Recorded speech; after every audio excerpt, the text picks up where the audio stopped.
The Maw Beneath, a survivor's account. An account from that dark storyteller.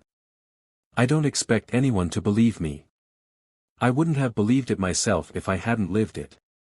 But here I am, writing these words with a trembling hand, both a warning and a confession. Whatever you do, don't go down there. The story begins as a routine expedition, nothing more than a typical search for lost relics beneath a forgotten chapel, far away from civilization. The chapel, old and weathered by centuries of neglect, was a silent testament to the strange and terrifying things that had once been hidden below. I was the archaeologist, the one who had assembled a team of specialists for the task. There was Kofi, the ex-soldier with a past full of ghosts, Sasha, a thief with the ability to slip through cracks both literal and metaphorical, Maxim, the scholar obsessed with forbidden knowledge, and Chica, the healer whose calm demeanor often masked the depth of her hidden pain. Our mission was to uncover the Heartstone, a relic tied to apocalyptic prophecies and ancient powers that could change everything. We didn't know what we were walking into. The chapel sat in an isolated valley, untouched by time, far from the nearest village. From the moment we stepped through its crumbling doors, there was something wrong about the place. There was no outward indication of danger, but as we moved deeper into the chapel and toward the stairwell leading underground, I couldn't shake the feeling that we were being watched. The walls, ancient and darkened by centuries of damp, seemed to close in around us. The air was thick, heavy with the scent of decay, and yet, curiously, the chapel was cold, unnaturally cold for such a forsaken place.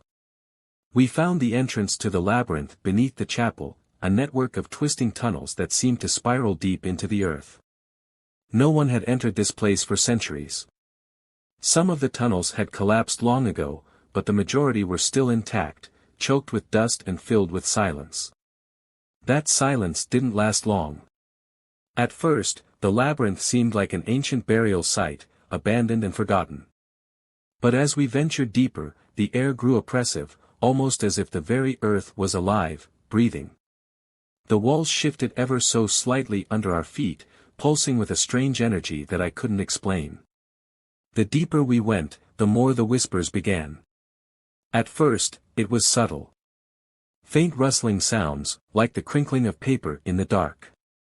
I thought it was just the wind moving through cracks in the stone, or perhaps the settling of the structure as it was disturbed by our presence. But as we pressed forward, the whispers grew louder. It wasn't the wind. It wasn't the stones settling. The sounds were too purposeful, too directed.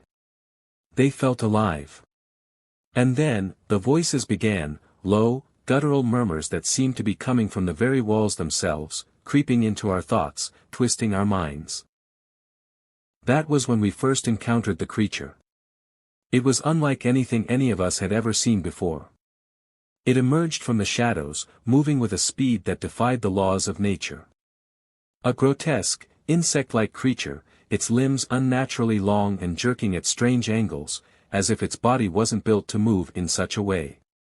It didn't just move, it twitched, contorted, its every motion unnerving. It was as if it had been waiting in the dark for centuries, and now it was finally ready to feed. Before any of us could react, Kofi was gone.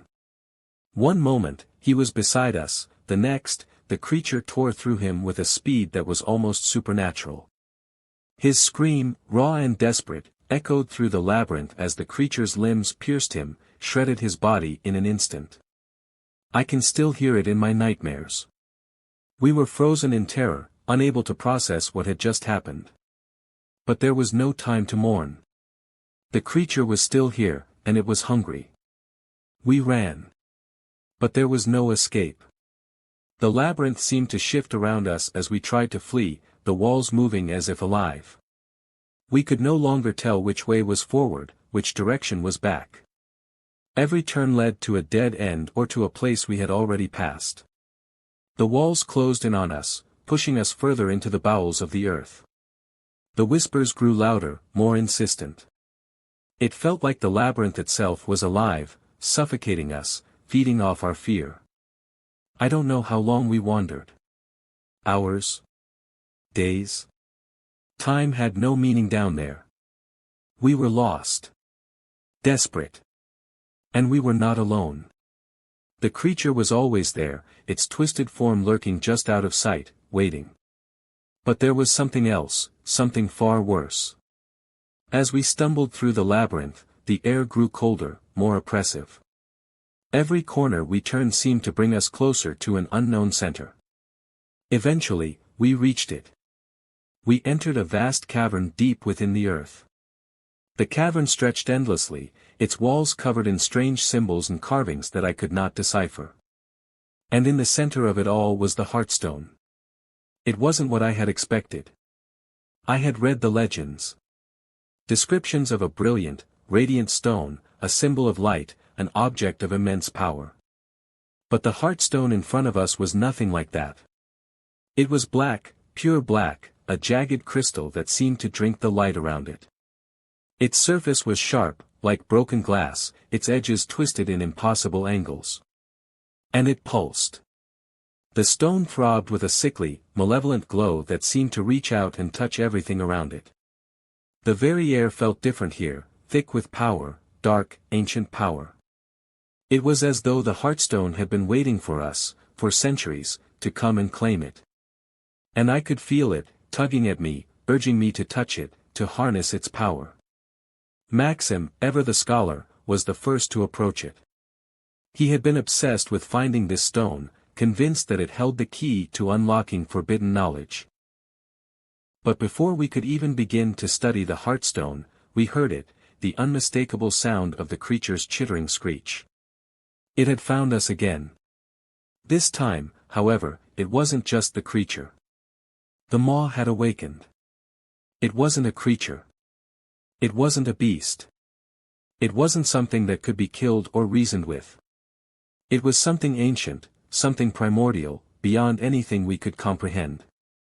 It emerged from the shadows, its form writhing and shifting, an endless mass of limbs, eyes, and mouths.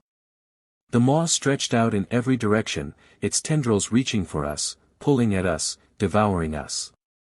The very air around it seemed to warp, twist, as if reality itself bent in its presence. I could feel it pulling at my mind, gnawing at my sanity, tempting me to give in, to join it. Sasha was the first to try to escape.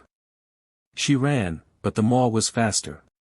It wrapped one of its tendrils around her, lifting her into the air as though she weighed nothing. I heard her scream, but it was cut off, swallowed by the maw's gaping, endless mouths. Her body was torn apart in an instant. Maxim, dear Maxim, ever the intellectual, tried to fight it. He recited incantations, desperate to banish the creature, to push back the maw. But his words fell on deaf ears. The maw didn't care about his knowledge, his power. It consumed him, obliterating him without a second thought. Chica, our healer, tried to run as well. But the labyrinth had become part of the maw. The walls shifted and closed in on her, swallowing her whole before we could reach her. And then there was me. Alone. I don't remember much after that. My instincts kicked in, and I ran. I didn't know where I was going. I didn't care. I just needed to get out, to escape the maw's insatiable hunger. The tunnels were no longer the labyrinth of stone and mortar we had entered. They had become something else, something alive, part of the maw itself. I ran, crawled, stumbled, until I finally emerged from the depths. But even then, I wasn't free. The maw didn't stay below the chapel. It followed me. It watches me, waits for me. I hear its whispers in the dark, feel its tendrils in the shadows, its hunger gnawing at my sanity. Every night, I dream of it. Every night, I feel its presence, lurking just behind me, ready to strike. I don't know if I can ever escape. The maw is still with me. It will always be with me. A warning. I don't know if anyone will read this. I don't know if anyone will believe me. But I have to try. If you ever come across the chapel, if you ever find yourself standing at the entrance to the labyrinth, turn away. Leave it alone. The Heartstone is not a treasure. It is not a tool of power. It is a lure, a trap set by something ancient and evil. The maw waits beneath. It always waits. Do not disturb it. If you value your life, if you value your sanity, stay away. Because if you seek the heartstone, the maw will find you. And it will never let you go. I escaped. But I know, deep down, that the maw is still out there. And one day, it will feed again.